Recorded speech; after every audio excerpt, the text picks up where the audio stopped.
กับ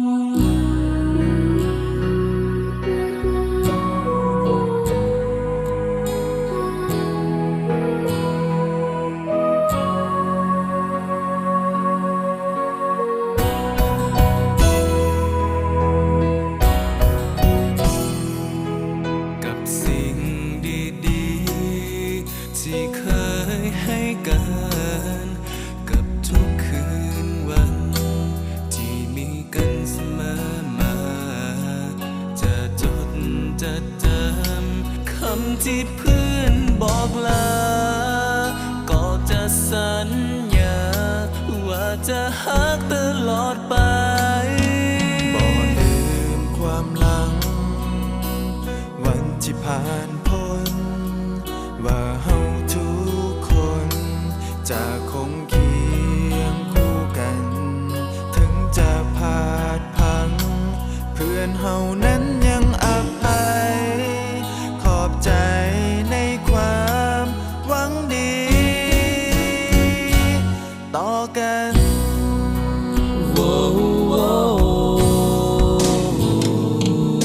จะฮักเพื่อนตลอดไป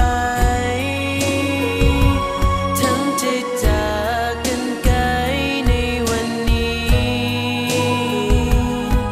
จะมีเพียงคนดีเท่านั้นจะคอยเป็นเหมือนแห่งใจให้เพื่อนก้าวสู่วันที่ดีอยากบอกว่าเพื่อนคนนี้ฮักและห่วงใ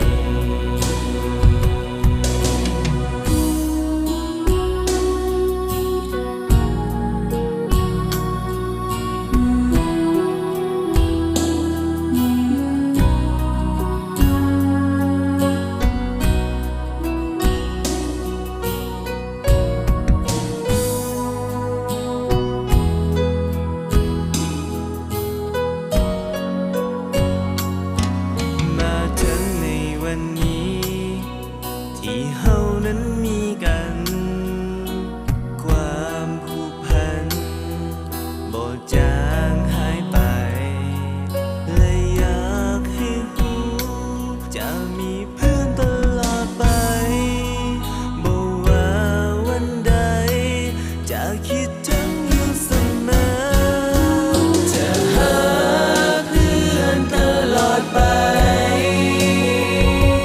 ทั้งจะจากกันไกล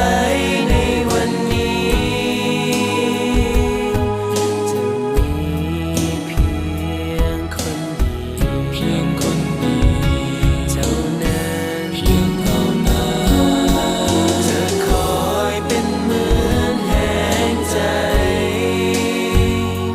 ให้เพื่อนก้าวสู่วันที่ดีอยากบอกว่าเพื่อนคนนี้ฮักและห่วง